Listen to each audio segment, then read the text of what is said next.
I mean, he's completely correct. If you put NATO aircraft and troops into Ukraine in conflict with the Russian forces, then there's a very real risk that conflict escalates in a way which neither side can entirely control.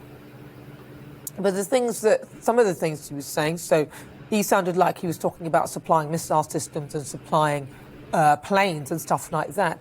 It does feel like he is creating Putin's red lines.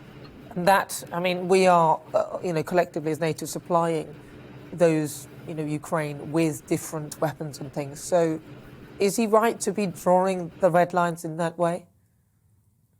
So the red lines I believe he's referring to are the use of systems which would require sort of NATO assistance to operate.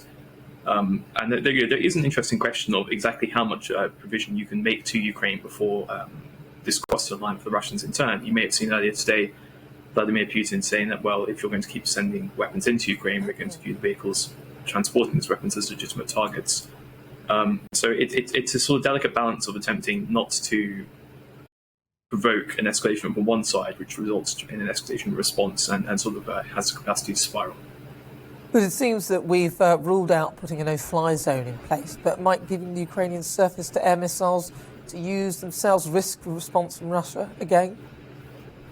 I would be very, very surprised if for instance, Britain is now giving the Starstreak missile, sort of manned portable missile launchers. I would be extremely surprised if that results in any sort of response from the Russians, because fundamentally it's not that different to what we've been before in terms of selling the weapons. So you sort of have to think of it in terms of being somewhat similar to the previous conflict in Afghanistan with the Soviet Union, where of course we were arming the Taliban. This is something that has been done before and is sort of within the boundaries of avoiding direct conflict. It's that step over into direct conflict of forces with one another that we're looking to avoid.